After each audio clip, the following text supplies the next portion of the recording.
Şimali Atlantikdəki iqlim dəyişikliyinin super El Niño təsiri ilə bu cərəyanların yer dəyişdirilməsi 2026-cı ilin yayın sonlarında, yay dövründə və payız dövründə ciddi hiss ediləcək. Şimali Atlantikdəki bu siklonların baxın burada daha çox deməli Avropanın cənubundan keçərək Türkiyə ərazisinə doğru yayılması və orada da Orta Şərq okeanı, yəni buradakı koridorun açılması gözlənilir. Buradakı koridorla rütubətli və qərb külələrinin gətirdiyi, baxın burada, həm soyuq hava, həm də qərb külələrinin gətirdiyi rütubətli hava axınları daha çox Avropanın cənubundan keçib gedəcək. Avropanın şimalında və mərkəzində isə ciddi bir istilik dalğası gözlənilir.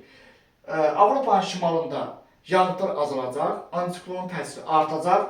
Lakin Atlantikdəki siklonların daha çox koridoru, daha çox hissəsi isə baxın burada Avropanın cənubundan keçərək, Türkiyə ərazisindən keçərək Orta Şərq ölkələrinə doğru yayılması potensialı var. Deməli, bir daha bu sezonluq modellər bu siqnalı bizə verir ki, yəni belə deyək də, Lori dilində desəm, bağıra-bağıra bunu bizə deyir ki, bunu bizə başlamağa çalışır ki, 2026-cı ilin payız dövründə yağıntıların Qafqaz ərazisində çox illik göstəricilərdən dəfələrlə artıq bir yağıntının yağması gözlənilir. Yəni, məsələn, payız dövründə Bakı əvvəllər sentyabr, oktyabr, noyabr aylarında Bakı əvvəllər 30, 60, 90 mm arası yəni bir yağıntı yağırdısa, 2026-cı ilin payız dövründə isə oktyabr, noyabr aylarında, 2026-cı ilin oktyabr, noyabr aylarında isə Qafqazda, Azərbaycan arasındakı bu Atlantik siklonların koridorunun açıq olması nəticəsində yağıntıların artıq 70-100% mövsümdən kənar bir yağıntı gözlənilir. Yəni mövsümlük normanı 70-100% aşacaq. Bu barədə yeni modellərin əsasında yeni videolar yayınlanacaq.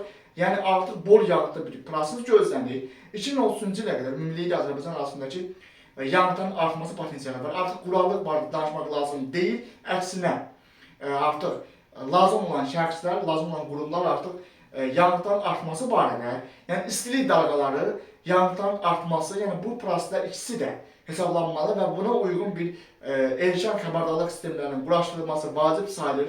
Yəni artıq bu birbaşa radar görüntülərinin hər kəsə açıq olması vacib sayılır. Türkiyə təcrübəsində olduğu kimi artıq insanlar hər kəs bu proseslərdən xəbərdar olmalıdır ki, yəni mən də bu barədə danışanda insanlar artıq mənim nə demək istədiyimi anında başa düşəcəklər yəqin ki.